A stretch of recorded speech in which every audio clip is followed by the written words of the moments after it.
नमस्कार। जगतगुरु भगवान श्री कृष्ण जी के चरणों में कृतज्ञता पूर्वक वंदन करता हूँ। सनातन संस्था एवं हिंदू जन जागृति समिति द्वारा आयोजित धर्म संवाद इस विशेष कार्यक्रम में मैं गुरुराज प्रभु आप सभी का हार्दिक स्वागत करता हूँ। इस धर्म संवाद विशेष कार्यक्रम के अंतर्गत हमने अध्यात्म को जानने और समझने का प्रयास किया और इसी के लिए हमें इस धर्म संवाद में जो मार्गदर्शन प्राप्त हुआ वो संतों का था। यह हम सभी का सौभाग्य है कि संतों ने हमें इस कार्यक्रम में मार्गदर्शन किया और हमारी विविध शंकाओं का निरसन भी किया। आज के इस धर्म संवाद के लिए हमारे साथ पूजनीय नीलेश सिंह भाई जी उपस्थित है। हम पूजनीय नीलेश सिंह भाई जी का स्वागत करते हैं। पूजनीय नीलेश सिंह भाई जी, आप समुद्री जहाज निर्मित क्षेत्र के अभियंता हैं। आपने सनातन संस्था के मार्गदर्शन में साधना कर संत पद प्राप्त किया है, अर्थात आप आध्यात्मिक क्षेत्र के अधिकारी संत हैं। आपने विगत 21 वर्षों से सनातन हिंदू धर्म के प्रचार प्रसार के लिए निरंतर प्रवास में बिताए हैं। आज हमें आपके अनुभवों का लाभ निश्चित होगा। दर्शकों, आज इस धर्म संवाद के अंतर्गत हम एक नए विषय के साथ और नए प्रश्नों के साथ उपस्थित हुए हैं।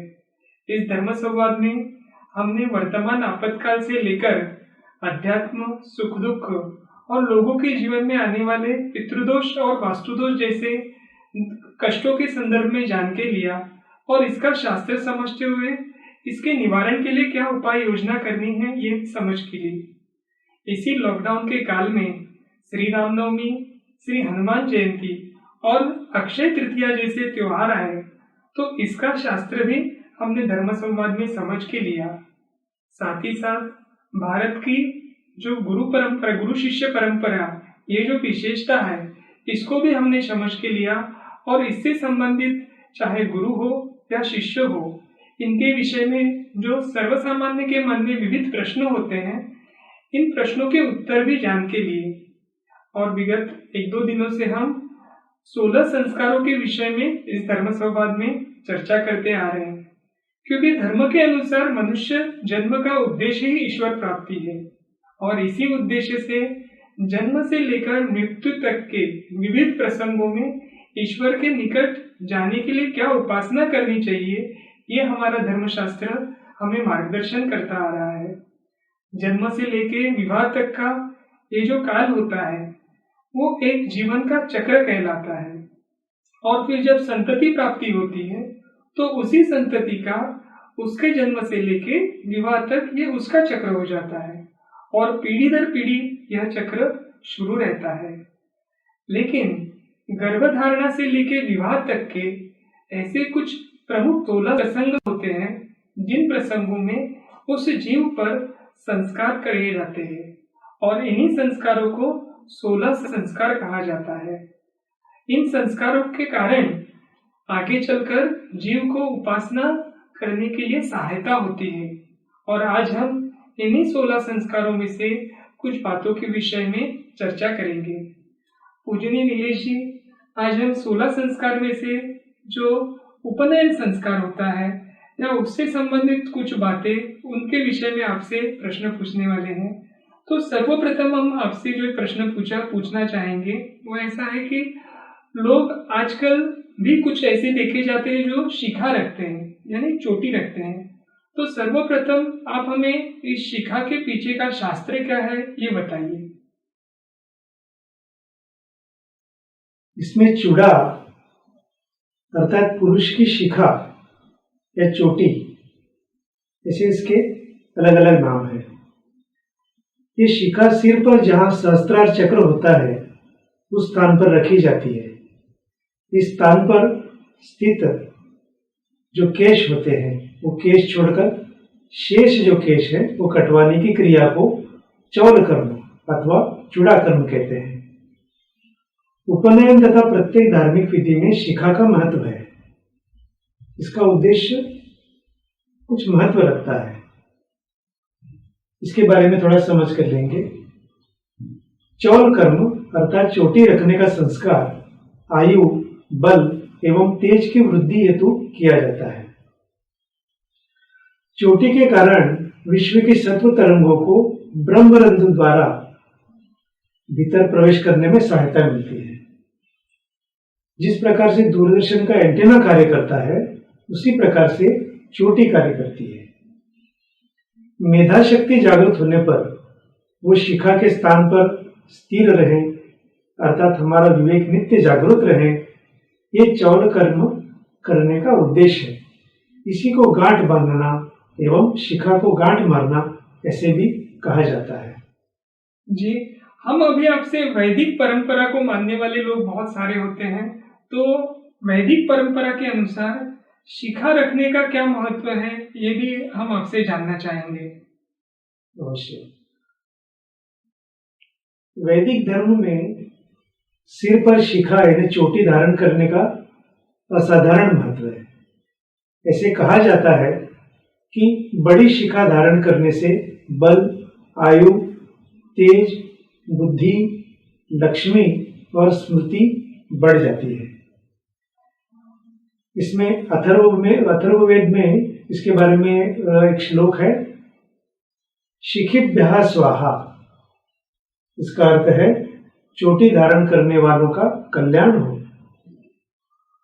यजुर्वेद में लिखा गया है, यशसे श्रियै शिखा। इसका अर्थ है यश और लक्ष्मी की प्राप्ति के लिए सिर पर शिखा धारण करें। यजुर्वेदीय कठ शाखा में एक श्लोक है, इसमें लिखा गया है, याज्ञिकै गौंधारणी मार्जिनी गोक्षुर्वच्च शिखा। इसका अर्थ है सिर पर यज्ञ का अधिकार प्राप्त या सिर पर यज्ञाधिकार प्राप्त को गौ के खुर के बराबर, यानी गाय का जो बछड़ा होता है उसके खुर के बराबर स्थान में चोटी रखनी चाहिए। और एक पारस्कर गृह्य सूत्र में लिखा गया है, केशानाम शेषकरणम शिखा स्थापनम केश शेषकरणम इति मंगल हेतु हो। इसका अर्थ है मुंडन संस्कार के बाद जब भी सिर के बाल कटावे तो चोटी को बालों को छोड़कर शेष बाल काटने चाहिए, ये मंगल कारक होता है। जी, आपने वैदिक परंपरा में जो इसका शास्त्र है या महत्व है ये भी हमें बताया है, परंतु आज भारत में ये स्थिति देखने में आती है कि हिंदुओं को शिखा रखने में लज्जा आती है। ये हम सभी का दुर्दैव है कि इतना महत्व होते हुए भी आज हम हिंदू शिखा रखना छोड़ रहे हैं। परंतु विदेशी मूल विद्वानों ने इस शिखा के संदर्भ में जो महत्व बताया है, मैं चाहता हूं कि आप ये महत्व भी हमारे दर्शकों को बताएं। कुछ विदेशी लोगों ने इसके बारे में बहुत अच्छे तरीके से बताया है। उन्होंने जो अनुभव किया है इसके बारे में, एक है अंग्रेज डॉक्टर विक्टर ई क्रोमर। उन्होंने अपनी पुस्तक विरिल कल्पक में लिखा है और उसका भावार्थ कुछ इस प्रकार से उन्होंने लिखा है कि ध्यान करते समय ओज शक्ति प्रकट होती है। उनका कहना है कि किसी वस्तु पर चिंतन शक्ति एकाग्र करने से ओज शक्ति उसकी ओर दौड़ने लगती है। यदि ईश्वर पर ध्यान एकाग्र किया जाए तो मस्तिष्क के ऊपर शिखा के चोटी के मार्ग से ओज शक्ति प्रवेश करती है। परमात्मा की शक्ति इसी मार्ग से मनुष्य के भीतर आती है।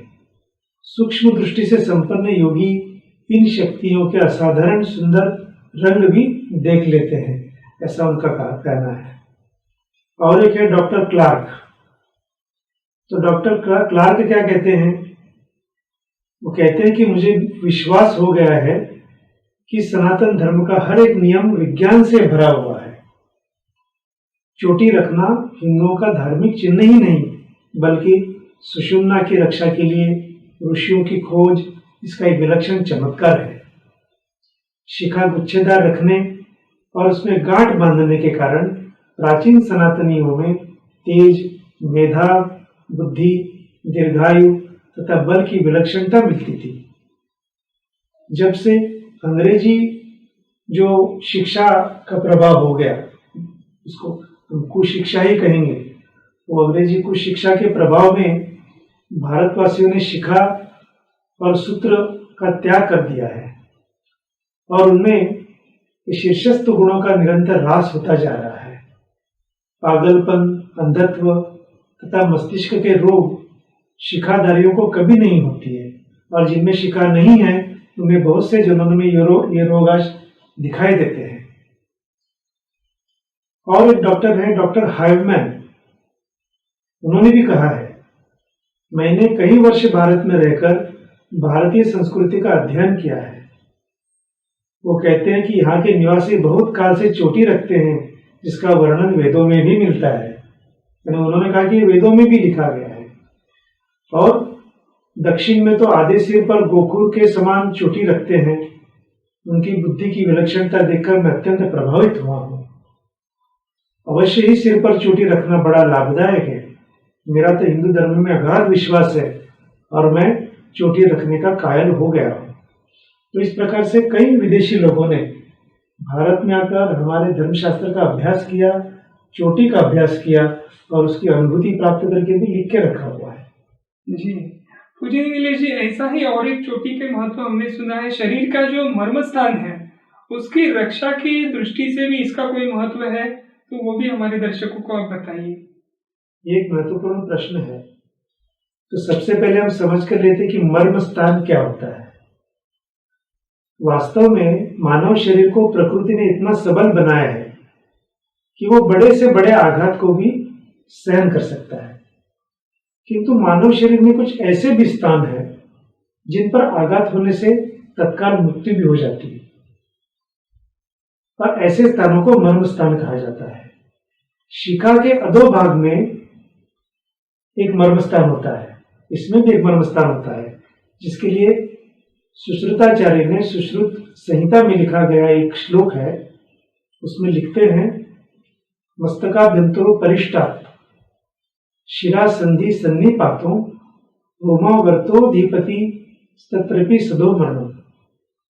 यानी इसका भावार्थ यह है कि मस्तक के भीतर ऊपर जहां बालों का आवर्त यानी भंवर ये होता है, वहां संपूर्ण नाड़ियों व संधियों का मेल होता है।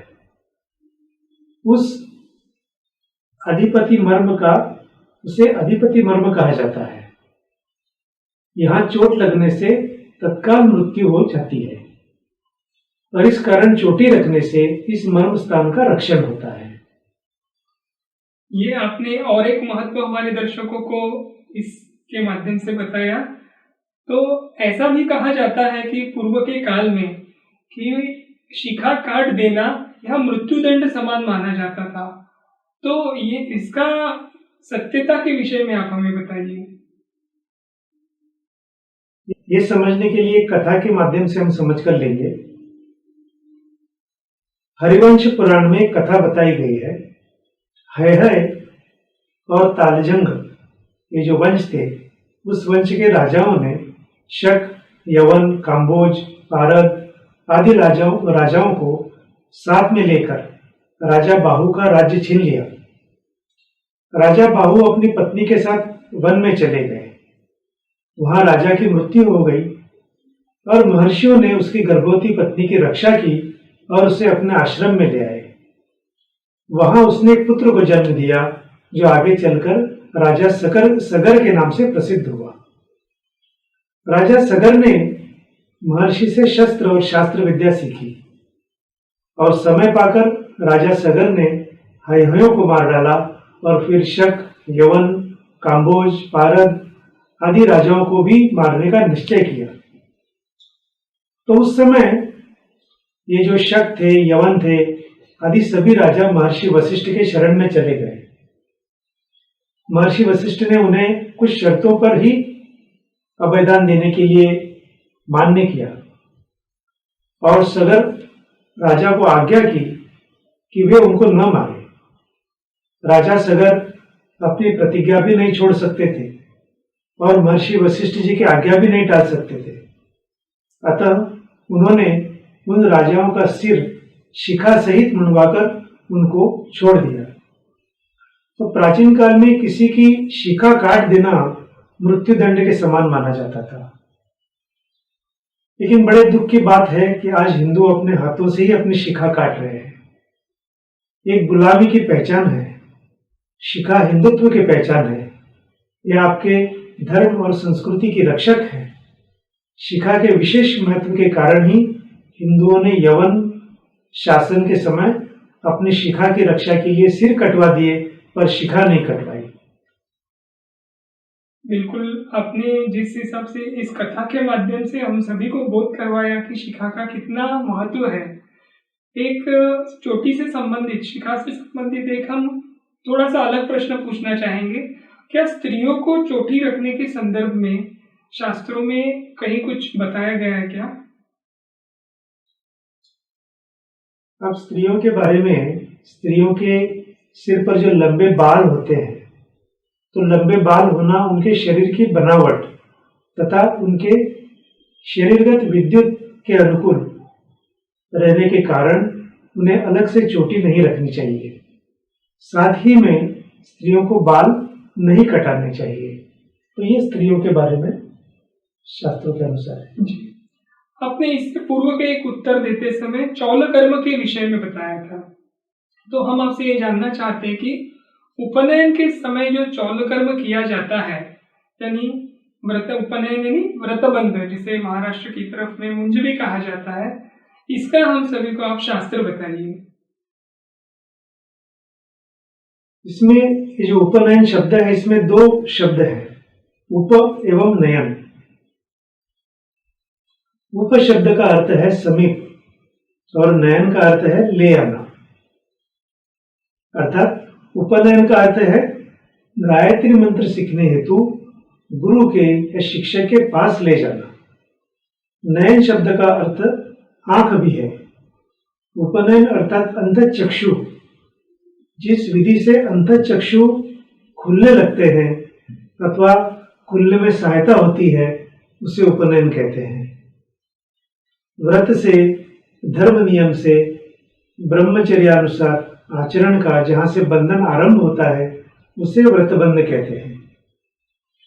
उसके पहले बालक का आचरण कैसा भी हो, उस पर बंधन नहीं होता है। ब्रह्मचर्य अर्थात ब्रह्म से ब्रह्म में लीन होना, यानी आत्मस्वरूप होने के समान ये होता है। इसका उद्देश्य भी महत्वपूर्ण है। प्रत्येक मनुष्य जन्मतः शूद्र होता है, अर्थात शरीर की साफ सफाई की करना ये सीख लेता है। आगे कर्म करने पर वह द्विज बनता है। द्वि अर्थात दो एवं ज अर्थात जन्म लेना। जनेऊ अंतर्गत संस्कारों के कारण पुत्र का एक प्रकार से जन्म ही होता है, अतः वह द्विज हो गया, ऐसे कहते हैं। द्विज होने पर वो गायत्री मंत्र का अधिकारी बनता है, अर्थात साधना करने के लिए योग्य बन जाता है। अतः उपनयन अर्थात जनेऊ, ये जो विधि करनी है, ये विधि करनी ही चाहिए, परंतु विवाह करना अनिवार्य नहीं होता है। पिता को गायत्री मंत्र की दीक्षा देने वाला पहला गुरु यानी पहले आचार्य मानते हैं। कुमार को व्रतस्थ वृत्ति से रहते हुए जीवन के लिए आवश्यक ज्ञान ग्रहण करना चाहिए। इस हेतु उपनयन ये विधि है। उसे 12 वर्ष ऋषि कुल में रहना पड़ता है। वहां से 4 वेद, 64 कलाएं, उपनिषद, धनुर्विद्या एवं आयुर्वेद, ऐसा सर्व प्रकार की शिक्षा मिलती थी और ज्ञानार्जन कर आया हुआ ये परिपूर्ण साधक आगामी जीवन व्यतीत करने के लिए सक्षम हुआ करता था। जी, एक उपनयन संस्कार का जो विधि होता है, तो उसमें यज्ञोपवीत धारण किया जाता है, तो इसका महत्व क्या है, ये हम आपसे जानना चाहते हैं। ये बहुत अच्छा प्रश्न है। यज्ञोपवीत अर्थात संस्कृत के संधि विच्छेद के अनुसार यज्ञ अधिक उपवीत। यज्ञोपवीत शब्द के 2 अर्थ हैं। उपनयन संस्कार जिसमें जनेऊ पहनना जाता है और विद्यारंभ होता है। मुंडन और पवित्र जल में स्नान भी इस संस्कार के अंग होते हैं। सूत से बना वो पवित्र धागा जिसे यज्ञोपवीतधारी व्यक्ति बाएं कंधे के ऊपर तथा दाई भुजा के नीचे पहनता है। यज्ञोपवीत एक विशिष्ट सूत्र को विशेष विधि से ग्रंथित करके बनाया जाता है। इसमें 7 ग्रंथियां लगाई जाती हैं। ब्राह्मणों के यज्ञोपवीत में ब्रह्म ग्रंथि होती है। 3 सूत्रों वाले इस यज्ञोपवीत को कुरु दीक्षा के बाद सदैव धारण किया जाता है। 3 सूत्र हिंदू त्रिमूर्ति यानी ब्रह्मा, विष्णु और महेश के प्रतीक होते हैं। और ब्रह्मचारी 3 और विवाहित 6 धागों की जनोई पहनता है। यज्ञोपवीत के 6 धागों में से 3 धागे स्वयं के और 3 धागे पत्नी के बतलाए गए हैं। जनेऊ में 3 सूत्र है, जैसे त्रिमूर्ति हमने अभी बताया, ब्रह्मा, विष्णु और महेश के प्रतीक है, तथा देव ऋण, पितृ ऋण और ऋषि ऋण के भी प्रतीक है, तथा सत्व, रज और तम के भी प्रतीक होते हैं। साथ ही ये 3 सूत्र गायत्री मंत्र के 3 चरणों के प्रतीक है और 3 आश्रमों के भी प्रतीक है। जनेऊ जो होता है उसके एक एक तार में 3-3 तार होते हैं, अतः कुल तारों की संख्या 9 होती है। इसमें 1 मुख, 2 नासिका, 2 आंख, 2 कान, मल और मूत्र के 2 द्वार, ये मिलाकर कुल 9 होते हैं। इनका अर्थ है हम मुख से अच्छा बोलें और ग्रहण करें, आंखों से अच्छा देखें और कानों से अच्छा सुने। जनेऊ में 5 गांठ लगाई जाती हैं जो ब्रह्म, अर्थ, धर्म, काम और मोक्ष का प्रतीक है। ये 5 यज्ञों, 5 ज्ञानेंद्रियों और 5 कर्मों के भी प्रतीक माने जाते हैं। अब जनेऊ की लंबाई के बारे में भी एक शास्त्र है। जनेऊ की लंबाई जो है वो 96 अंगुल होती है, क्योंकि जनेऊ धारण करने वाले को 64 कला और 32 विद्याओं को सीखने का प्रयास करना चाहिए। 32 विद्याएं, 4 वेद, 4 उपवेद, 6 अंग, 6 दर्शन, 3 सूत्र ग्रंथ, 9 अरण्यक मिलाकर 32 विद्याएं हो जाती है। और 64 कलाओं में वास्तु निर्माण, व्यंजन कला, चित्रकारी, साहित्य कला, दस्तकारी, भाषा, यंत्र निर्माण, सिलाई, कढ़ाई, बुनाई, दस्तकारी, आभूषण निर्माण, ऋषि ज्ञान आदि विभिन्न प्रकार की कलाओं का भी इसमें समावेश है। इस प्रकार से 64 कलाएं होती है। तो ये इसका पीछे शास्त्र है। पूजनीय नीलेश जी, आपने जो यज्ञोपवीत यानी जनेऊ के विषय में इतना विस्तृत रूप से हम सभी को बताया कि मुझे लगता है कि अधिकतर लोग इसको केवल एक धागा के रूप में देखते हैं या मानते हैं, तो उसकी बजाय आज हमें उसका सही मात्रा यानी अर्थ क्या है और इसका महत्व क्या है ये भी ज्ञात हुआ। एक जो जनेऊ संबंधित क्रिया सभी करते हैं तो वो है मलमूत्र के समय पे उसको दाएं कान के ऊपर लगाया जाता है, तो इसका क्या शास्त्र है, ऐसा क्यों किया जाता है?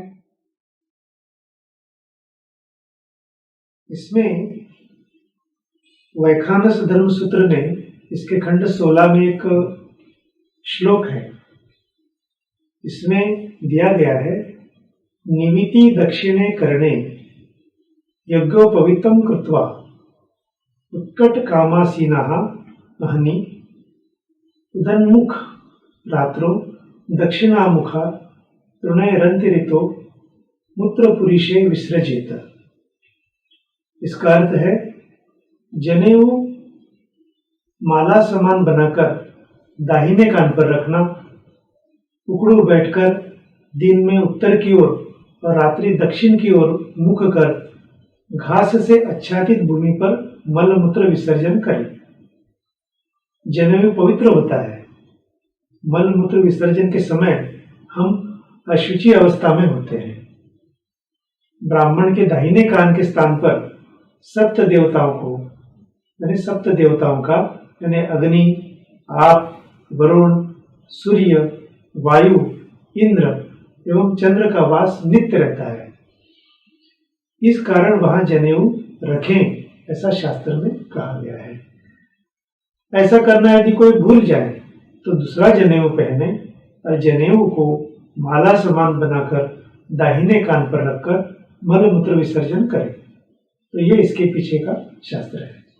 जी, हम सभी दर्शकों को दाहिने कान पे जनेऊ क्यों रखा जाता है, इससे दाहिने कान का आध्यात्मिक दृष्टि से महत्व क्या है, ये भी आपकी बातों से ध्यान में आया। लेकिन और एक हम आपसे ये जानना चाहेंगे कि वर्तमान जो वैज्ञानिक युग है, तो इस वैज्ञानिक युग में भी दाहिने कान का कुछ महत्व है, इसके विषय में कुछ बताया है तो भी आप हमें बताइए। अवश्य। दाएं कान की जो नस होती है, गुप्तेंद्रिय एवं अंडकोश का अनोन्य संबंध उससे होता है। मूत्रोत्सर्ग के समय सूक्ष्म वीर्य स्राव होने की भी संभावना रहती है। आयुर्वेद शास्त्र की दृष्टि से यह सिद्ध किया गया है कि दाएं कान को सूत्र से लपेटने पर शुक्रनाश से बचाव होता है। स्वप्न दोष बारंबार होता हो तो दायां कान बांधकर सोने से इस दोष का निवारण भी होता है। ऐसा पाया जाता है कि किसी भी पशु के कान खींचने से उसका जो मादकता होती है, उसकी जो मस्ती होती है, वो तुरंत कम हो जाती है। अंड वृद्धि के जो 7 कारण हैं, उनमें मूत्रज अंड वृद्धि का कारण भी है। कान पर सूत्र वेष्टन होने से मूत्रज अंड वृद्धि नहीं होती है। जी, आपने हमारे दर्शकों को ये जो वैज्ञानिक इसका कारण बताया, और सबसे महत्वपूर्ण बात दर्शकों की इसके विषय में हमारे आयुर्वेद है, इसमें भी बता के रखा है, ये भी हम सभी को ध्यान में रखना चाहिए। अभी उपनयन से संबंधित हम एक आपसे अलग प्रश्न पूछना चाहेंगे कि क्या उपनयन करने का अधिकार केवल ब्राह्मणों को ही है या यह सिर्फ कही सुनी बात है? वैसे उपनयन करने का अधिकार सभी वर्णों का था, परंतु प्रत्येक वर्ण के अनुसार उपनयन के लिए एक आयु बताई गई है। आश्वलायन ग्रह्य सूत्र में उसके खंड 19 में ये कहा गया है कि उपनयन संस्कार ब्राह्मणों में जन्म के पश्चात 8वें वर्ष में करना चाहिए, क्षत्रियों में 11वें वर्ष में करना चाहिए और वैश्यों में 12वें वर्ष में करना चाहिए। पूर्व काल में 17वें वर्ष से पूर्व ही विवाह हो जाता था, इसलिए शूद्रों को उपनयन का उपयोग नहीं होता था, क्योंकि उपनयन के पश्चात अध्ययन के लिए गुरुगृह जाना पड़ता था। वेदों का अध्ययन जो बताया गया है, वो जो अध्ययन है उसमें चारों वर्णों के बालकों का अधिकार है, किंतु गुण कर्म से हीन का नहीं। गुण और कर्म ही उच्च और अवच्च वर्ण का कारण है। इसके संदर्भ में छांदोग्य उपनिषद में लिखा है, सत्यकाम जाबाल हरिद्रुमत गौतम के पास जाकर बोला, मैं आपके पास ब्रह्मचारी रहूंगा, यदि आपकी आज्ञा हो तो मैं आपके पास रहूं। आचार्य गौतम ने पूछा, हे सौम्य, तुम्हारा गोत्र क्या है? तो वो कहने लगा, मैं मेरा गोत्र नहीं जानता, मैंने अपनी माता जबाला से पूछा था। उसने कहा कि मैं अनेक लोगों की परिचारिणी यानी सेविका रह चुकी हूँ और यौन काल में मैंने तुझे प्राप्त किया है, इसलिए मैं नहीं जानती हूँ कि तुम्हारा गोत्र क्या है। हे गुरुवर, इसलिए मैं तो सत्यकाम जाबाल हूँ। गुरु गौतम ने कहा कि यह बात तो कोई अब्राह्मण नहीं कह सकता, अर्थात तू ब्राह्मण ही है। हे सौम्य, तू संविधा लेकर आइए, मैं तुझे अपने समीप रखूंगा, तुझे वेद की शिक्षा दे दूंगा, क्योंकि तू सत्य भाषण से विचलित नहीं हुआ है। इस प्रकार यहाँ अज्ञात कुल शिष्य का भी वेद अध्ययन में अधिकार का विधान किया गया है। सत्य भाषण के गुण से ही अज्ञात कुल सत्यकाम जाबाल को वेदों का अध्ययन का अधिकार प्राप्त हुआ, परंतु गुण तथा कर्म से हीन को वेदों के अध्ययन का अधिकार नहीं दिया गया है। जैसे वेदांत दर्शन में लिखा गया है, श्रवणाध्ययन प्रतिषेधात स्मृतेश्च, इसका अर्थ है गुण और कर्म से हीन किसी को भी वेद श्रवण और अध्ययन का प्रतिषेध किया गया है। श्वेताश्वतर उपनिषद में भी कहा गया है, ना प्रशांताय दातव्यम ना पुत्राय शिष्याय वा पुनः। इसका अर्थ है अप्रशांत चित्त वाले पुरुष को ब्रह्म विद्या का दान नहीं करना चाहिए। और भी एक श्लोक है, इसमें कहा है, विद्या वै ब्राह्मणमा जगाम गोपाय मां शिवदिष्टे हमस्मि असूयका नृजवेय ताय नमा ब्रूया वीर्यवती यथा स्याम। इसका अर्थ यह है कि विद्या ब्राह्मण विद्वान के पास आई और कहने लगी, तू मेरी रक्षा कर, मैं तेरी शेवदी यानी खजाना हूं, तू असूयक यानी निंदक, अंद्रजु यानी कुटिल, अयत यानी असंयमी जन को मेरा उपदेश मत करना, जिससे मैं सदा वीर्यवती यानी बलशालिनी बनी रहूं। और एक श्लोक इसके बारे में बताया गया है, पृथ्वी मीमा यद्यपि रत्न पूर्णान तद्यान्न देयन विदुम सयताय। इसका अर्थ यह है कि रत्नों से पूर्ण इस पृथ्वी का दान कर दें, किंतु असंयमी जन को ब्रह्म विद्या का उपदेश न करें। इन सभी श्लोकों का भाव यह है कि ब्रह्म विद्या और वेदों का अध्ययन का अधिकार चारों वर्णों का है, किंतु गुणहीन जनों का नहीं है। तो जैसे आपने अभी ये अधिकार जो बताया विद्यार्जन का, तो वैसे ही क्या उपनयन का अधिकार स्त्रियों को भी प्राप्त था? प्राचीन काल में कन्याओं का भी उपनयन करते थे, यानी करने की प्रथा थी। कुरुम पुराण में इसका उल्लेख है। पिता, चाचा अथवा भाई कन्याओं को विद्यादान करते थे। अन्य पुरुष के लिए इस कार्य की मनाही थी। ब्रह्मचारिणी कन्या स्वगृह में ही भिक्षा मांगती थी और आर्य समाजी आज भी कन्या का उपनयन करते हैं। जी, अभी आपने भिक्षा मांगने के संदर्भ में एक बताया, तो एक प्रश्न ऐसा भी है कि उपनयन संस्कार का जो विधि होता है, तो उसमें बालक को भिक्षा लेने के लिए, भिक्षा ग्रहण के लिए कहा जाता है, तो ऐसा क्यों होता है, ये भी बताइए। इसमें अनुप्रवचनीय होम और पुरोहित भोजन के लिए आवश्यकता होने के अनुसार बटू को चावल की भिक्षा मांगनी चाहिए। उस समय सर्वप्रथम माता के पास जाकर ओम भवती भिक्षांदेहि, आप भिक्षा दीजिए, ऐसा कहें।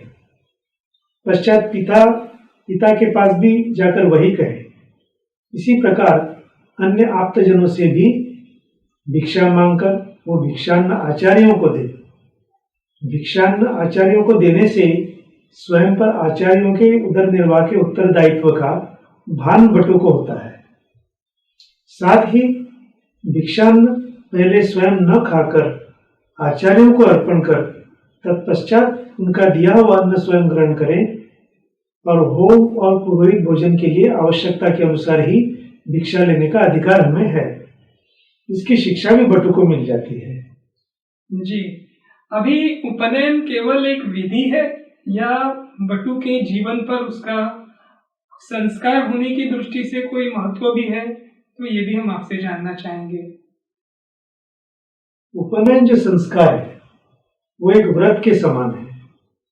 इसके आचार बोध तथा बटू व्रत के संदर्भ में थोड़ा सा समझ लेते हैं।